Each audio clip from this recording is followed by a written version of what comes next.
In the previous episode, after Luo Feng memorized the entire basic inheritance of the Python River Army, he realized that it was an extremely advanced ancient legacy, only slightly inferior to the Duan-Dong River inheritance. However, what he possessed was merely the foundational part. If he wanted to study further, he would need to exchange military credits. He also learned a secret technique to unleash divine power, allowing him to perform the initial stage of the move, extermination.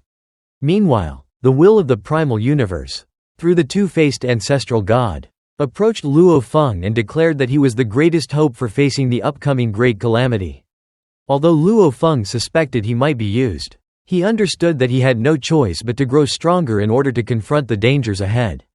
Luo Feng waited on the stone rooftop of his island, thinking about the catastrophe-level mission. Although dangerous, it was also a chance to earn huge amounts of military credits, which every soldier needed to survive in the army. Normally, soldiers used military credits to exchange for life-saving treasures, recovery items, or escape-type valuables, but Luo Feng had no credits yet. Meanwhile, Luo Feng and Wu He received military credits from the Python River armor. Outside the Arms Palace, the 18 soldiers of the 6th Squad discussed how to spend their combined 2.600 military credits on life-saving items for the rare catastrophe-level mission. Another group led by Yu Luo mocked them, causing resentment among the soldiers, who talked about taking revenge someday. Soon, a command was sent to all soldiers of the first team to gather.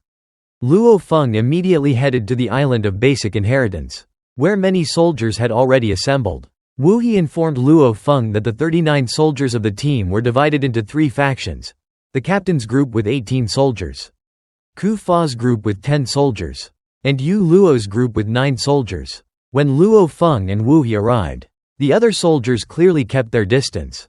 Wu He explained that the 3 groups had fought together for a long time and had strong teamwork, while Luo Feng and Wu He were newcomers with no coordination training. Because of the catastrophe-level mission, none of the groups wanted to accept them. The captain directly told Luo Feng and Wu He they would act on their own during the mission, and both accepted this arrangement. After everyone gathered, the 4 squads departed together and traveled for nearly a day before arriving at a huge black palace surrounded by sculptures. A pillar of light descended and transmitted the mission details directly into their minds. The task location was 9 Smoke Marsh. Killing a true god from 9 Smoke Marsh would earn 10.000 military credits, while killing a lawmaster would earn 1 military credit. Proof of killing a true god required recovering its body, while proof of killing a lawmaster required collecting its weapons. The mission had to be completed before the next task deadline, otherwise the punishment would be execution. The mission shocked Luo Feng and Wu He. 9 Smoke Marsh was a powerful territory filled with many true gods and countless lawmasters. Wu He immediately realized how dangerous the mission was and lost confidence. Luo Feng also felt enormous pressure. Killing a true god alone was already difficult, but killing one inside 9 Smoke Marsh while surrounded by many enemy true gods seemed nearly impossible. Even targeting lawmasters was dangerous because killing too many would attract the attention of true gods. Luo Feng believed that once surrounded by large numbers of true gods, escaping even with the boat of mausoleum would be difficult. Luo Feng understood that the army intentionally used such missions as training. The 3 void space true gods of 9 Smoke Marsh would not interfere because of hidden agreements with the army, but ordinary true gods were allowed to participate. Failure meant execution, and the army could mobilize countless forces to hunt down deserters. Although 100.000 military credits could offset punishment, such an amount was far beyond Luo Feng's reach. Outside the palace, the entire team remained silent under the pressure of the mission. The captain explained that all kills had to come specifically from 9 Smoke Marsh, and the military would verify the results afterward. If the mission were elsewhere, the teams could slowly hunt targets over time. But inside 9 Smoke Marsh they risked being surrounded and annihilated by large groups of true gods. Realizing the danger, the captain concluded that everyone needed to cooperate. Yu Luo refused to join forces with the captain, accusing him of using new recruits as bait during ordinary missions in the past. He said he had only survived because of his own abilities and treasures given by his grandfather. Yu Luo and his 8 companions no longer trusted the captain and preferred relying on each other after surviving many hardships together. Another beast warrior also mocked the captain. saying he would exploit them again at a critical moment. Yu Luo warned Luo Feng and Wu He that the captain would likely sacrifice new recruits, while Ku Fa was more trustworthy. To avoid being used again, Yu Luo's group decided to act first and immediately left through a wormhole leading out of the military camp.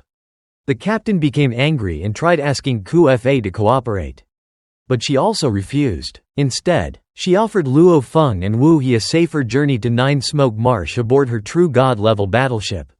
Though they would separate once they arrived, Luo Feng and Wu He accepted, and they departed together with Ku Fa's 10 subordinates. After they left, the captain's remaining warriors comforted him and expressed confidence in completing the mission without Yu Luo and Ku Fa. The captain sneered that disaster-level missions were extremely dangerous, especially since Nine Smoke Marsh had recently fought Zan Yu Mountain and security was now very tight. He believed cooperation was necessary and predicted many from Yu Luo and Ku Fa's groups would die before the mission ended. His subordinates trusted him deeply because he had survived a reincarnation-level mission, possessed immense experience, and owned an automaton-type treasure. Though they acknowledged he was selfish, Ku Fa's group traveled through a space wormhole and arrived above mountains and forests. She released a Black Palace-type Supreme True Treasure battleship, and everyone entered it. Ku Fa explained that even at maximum speed, reaching Nine Smoke Marsh would still take 12 days. Inside the battleship, Luo Feng was unconcerned because the world of Jin differed greatly from Universe Ocean. In the world of Jin, all god countries and miniature universes existed inside the origin space of the entire world, which no living being could enter. Therefore, even if Ku Fa turned hostile, she could only imprison others, not kill them by dragging them into a miniature universe. Additionally, every being in the world of Jin possessed only a single body because they had never received the primal universe's gift of creating secondary bodies. Military law also ensured that missing or imprisoned warriors would eventually be investigated. Meanwhile, at the East Army military arms point, the beast rampaging devil god arrived. After entering the world of Jin, he had initially provoked powerful beasts but survived thanks to his defensive abilities. Over time, he learned the ancient civilization language and discovered that the army possessed countless inheritances and treasures, which motivated him to join. Because true gods were welcomed by the army, he successfully passed the selection process and received standard armor.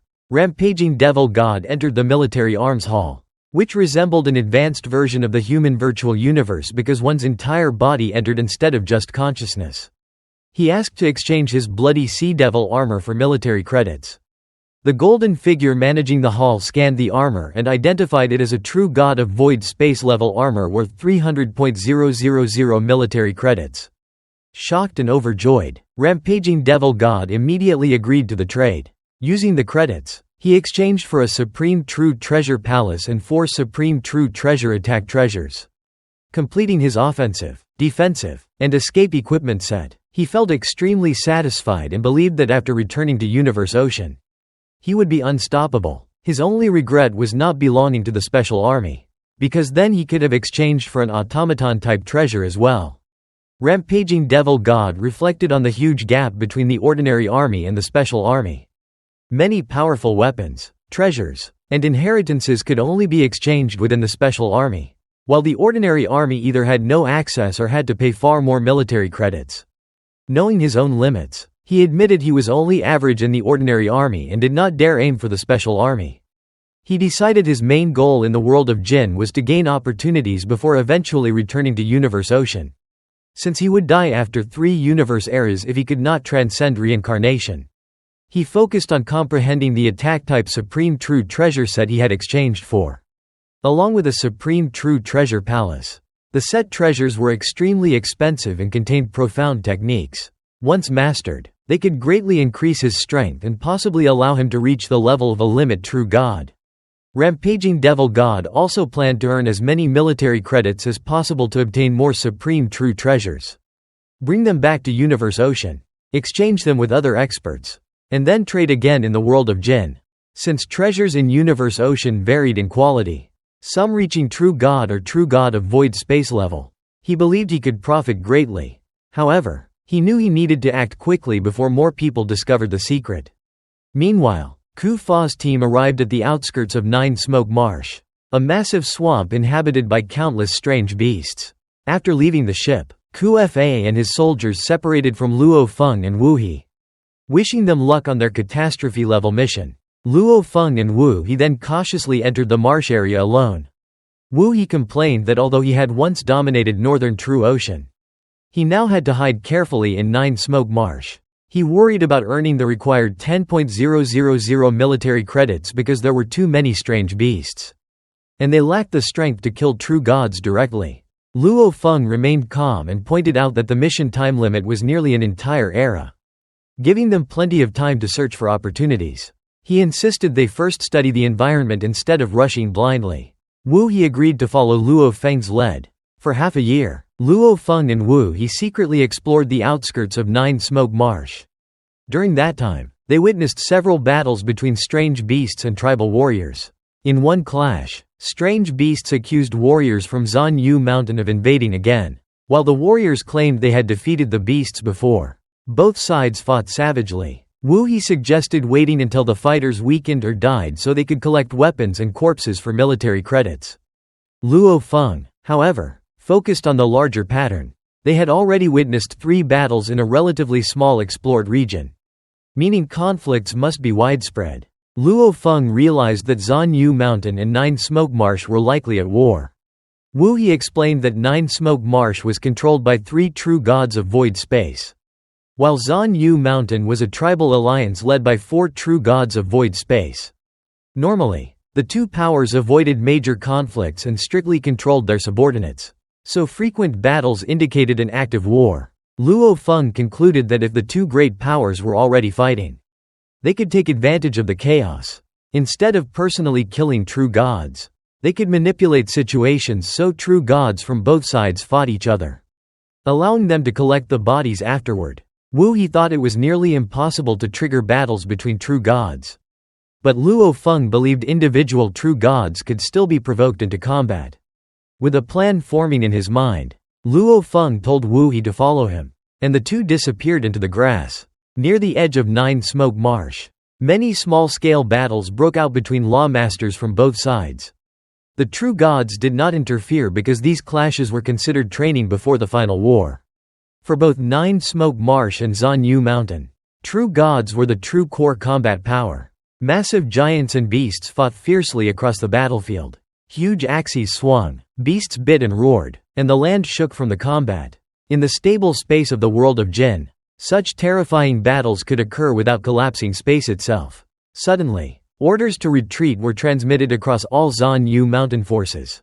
Warriors immediately began withdrawing while fighting defensively. Large groups boarded battleships and escaped quickly, leaving behind some enraged beasts that failed to enter in time. Across the entire edge of Nine Smoke Marsh, all Zanyu Mountain troops, whether fighting or hiding in ambush, secretly retreated from the area. Luo Feng and Wu He soon noticed that not a single member of Zanyu Mountain could be found anymore.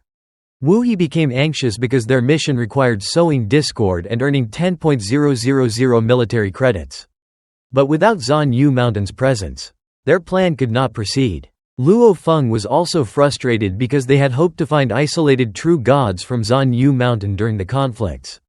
Meanwhile, the captain and his troop, who had previously disguised themselves as warriors of Zanyu Mountain to attack Nine Smoke Marsh forces during chaotic battles, also noticed the disappearance. The captain reasoned that Zanyu Mountain was likely retreating completely.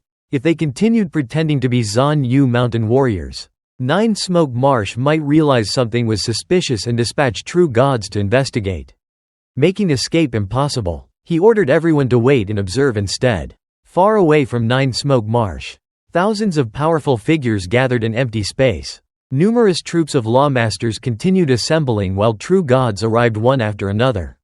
At the front stood 3 leaders of Zanyu Mountain's 4 major tribes, all true gods of void space.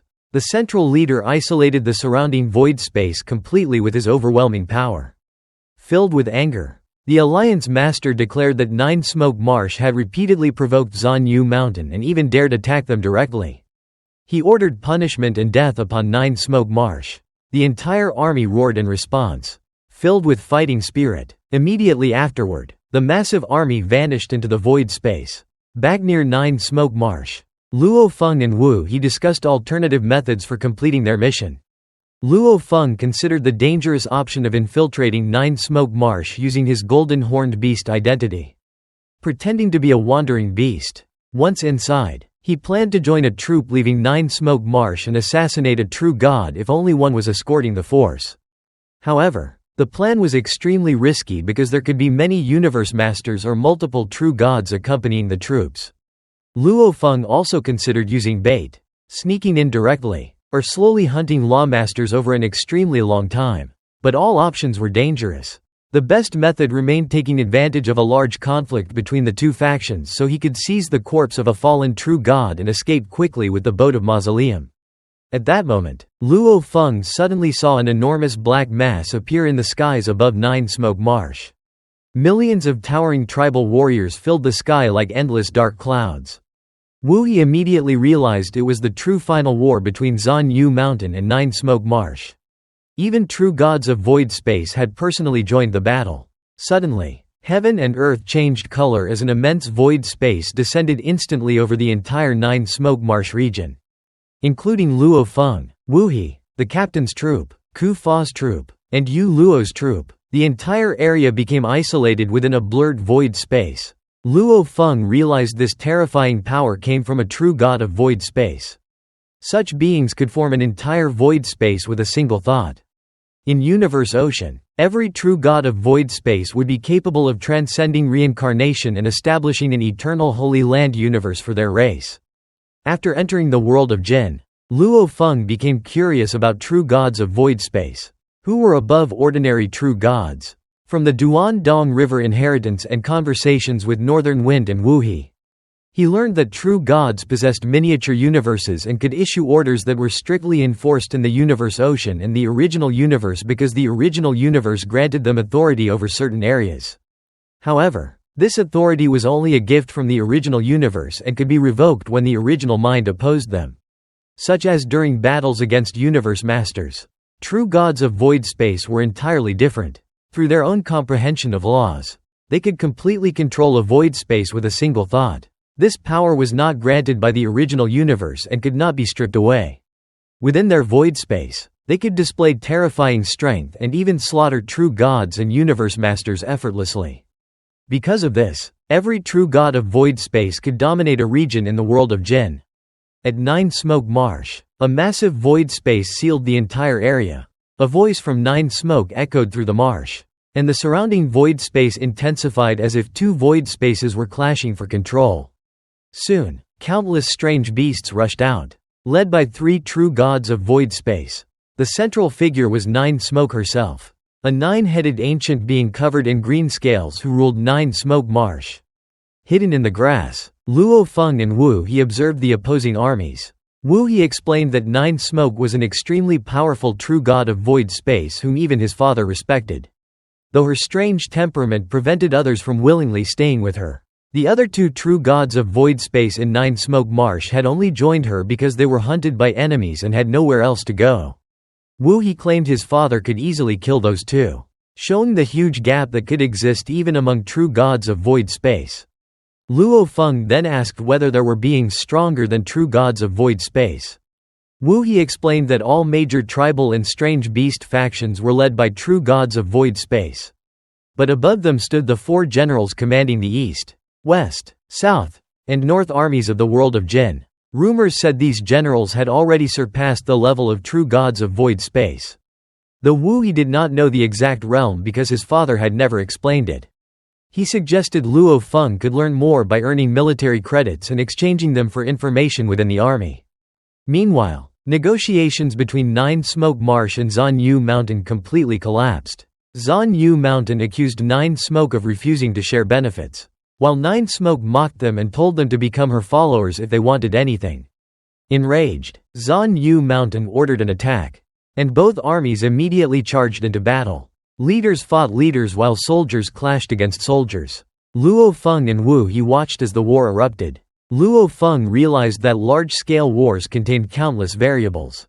Although true gods of void space heavily influenced battles, the soldiers were equally important. Massive groups of lawmasters could combine their power to defeat true gods. while large groups of true gods could rival true gods of void space. Machine-type valuables greatly amplified this strength. A weapon like Ju Shu allowed 100 true gods to rival even powerful true gods of void space.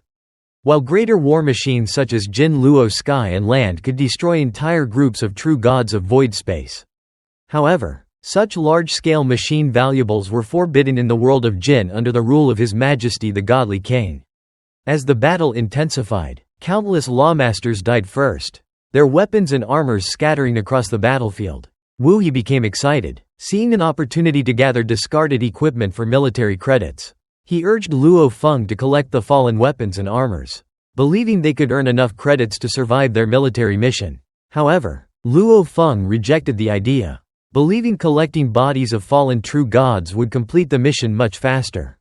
Wu Yi was shocked and furious, arguing that true gods were extremely important figures whose bodies would certainly be protected and retrieved by their own side.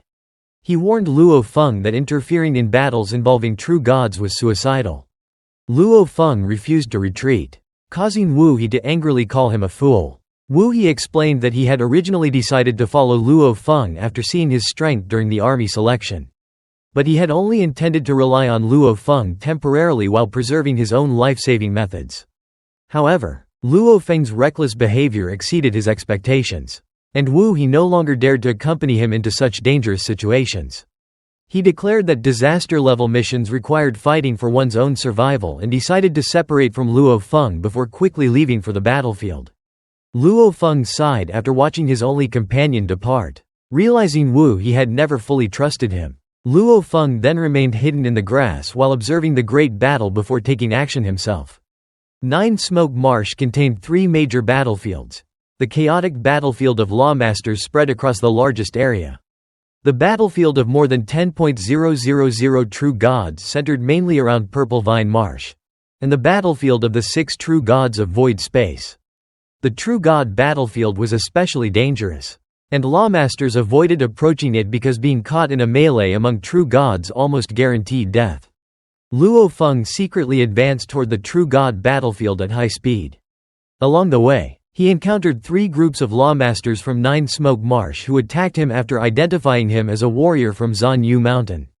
Though Luo Feng had no intention of wasting time fighting them, he ended up killing 1 lawmaster from each clash. Eventually, Luo Feng arrived near Purple Vine Marsh and observed countless beast true gods and tribal true gods fighting both above and beneath the swamp.